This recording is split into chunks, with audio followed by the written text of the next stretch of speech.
In this video, I will show you how to download the Mihon app and give you a detailed walkthrough on how to set it up and read your favorite manga. Let's get started. Let's get started with what you came here for, Mihon. To download the app, just visit the official Mihon website or scroll down and click the link in the description below. Click download, and you can either choose the stable version or the beta version. We'll go with the stable version for this video. Once the download is complete, install the app and open it on your Android phone. And yes, just like Tachiyomi, Mihon is only available on Android, specifically Android 8.0 or higher. And for those of you who are still going to ask if it's available on iOS, I hope your dinner tonight sucks. Now that you have installed the app, let's set it up. The first thing you'll have to do is choose how you want the app to look. You can pick between light mode and dark mode, and then choose from a variety of color combinations based on your personal preference. Personally, I love the cool and relaxing look of teal and turquoise. Next, you'll need to create a storage folder for your downloads.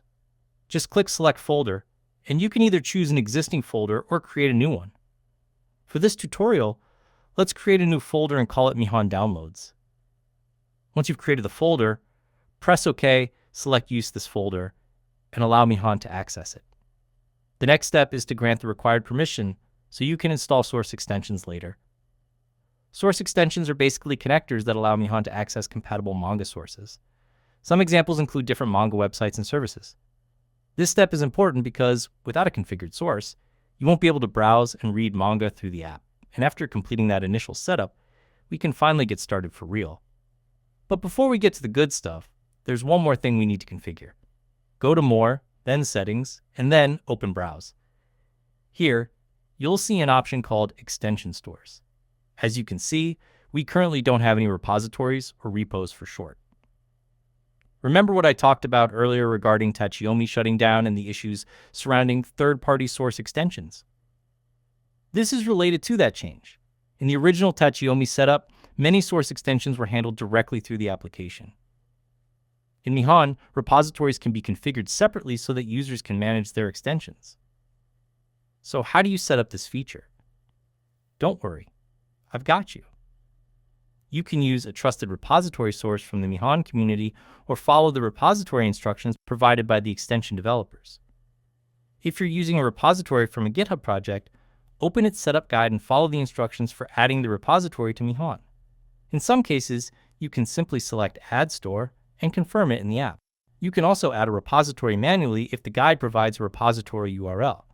Just tap the Add button, enter the URL provided by the repository's official documentation, and confirm it. Once you've added the repository, go back to Browse and then open Extensions. Now you'll be able to see the available extensions from the repository you've added. Choose the sources you want to use and install them. Once the extensions are installed, they will appear under the Sources section, and you can use them to browse the content they provide. Now that we've finished setting up the extensions, let's quickly head over to More and then go to Categories. What you want to do here is add categories to your library. Think of categories as a sorting system for your manga. Instead of having everything mixed together, you can organize your library based on what you're currently reading, what you want to read later, and what you've already finished. For starters, let's add a currently reading category, a to be read category, and a done category. This will all make sense in the next step. After setting up your library categories, it's now time to find some manga to read. Head back to Browse and choose one of your installed sources. Let's use one of the available manga sources for this example. As you can see, there can be a large selection of manga available to browse through, depending on the source you've installed. Let's say you're already reading Chainsaw Man. Simply search for Chainsaw Man, open the title, and add it to your library. The categories you created earlier will then appear, and you can choose where you want Chainsaw Man to appear. In this case, we'll place it in our currently reading category. Another example is if you've already finished reading Solo Leveling. You can add it to your library and place it in the Done category. While we're at it, let's add a few more manga to your library. You can add titles that you're interested in and organize them according to your own reading list.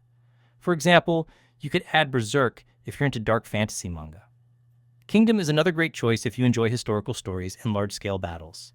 If romance is more your thing, you can also look for a wholesome romance series that matches your taste. And if you want something different, try exploring newer manga and series from different genres. Place these titles into the To Be Read category so you can easily find them later. And with that said, you now have the basic knowledge needed to use Mihon. You can browse your sources, add manga to your library, organize everything into categories, and start reading. But although I said that basic knowledge is enough, let's be honest here, it's not. If you want to use Mihon to its fullest potential, stick with me until the end because we still have a lot to talk about. From here on, I'll be using my own Mihon setup so I can demonstrate everything more clearly. Let's start with downloading manga chapters for offline viewing. That's right. You don't necessarily have to read everything online. Mihon can also store chapters locally, so you can access them later when you don't have an internet connection. To download a chapter, simply tap the download button next to the chapter you want to save. If you want to download multiple chapters at once, long press one of the chapters and then select the other chapters you want to download. If you want to select every available chapter, long press a chapter, and then use the Select All option at the top. Once you've selected the chapters you want, tap the download button at the bottom of the screen. The download will then begin. To check your download progress, go to More and then select Download Queue. Here, you can see the chapters that are currently downloading or waiting to be downloaded. Once the downloads are finished, the download icon next to the completed chapters will change to show that they have been downloaded successfully. Now, let's look at the manga information page. On the cover of a manga, you may see two numbers at the top. The green number represents the number of chapters that you haven't read yet, while the other number indicates the number of downloaded chapters for that specific manga. This makes it much easier to keep track of your reading progress and see which chapters are already available offline. And that's just the beginning. Mihon has plenty of other settings and features that you can explore once you become familiar with the basic interface. For now, you know how to install Mihon, complete the initial setup, configure your sources, organize your library, add manga to different categories, and download chapters for offline reading. That's everything you need to get started with Mihon. Thanks for watching, and I'll see you in the next one.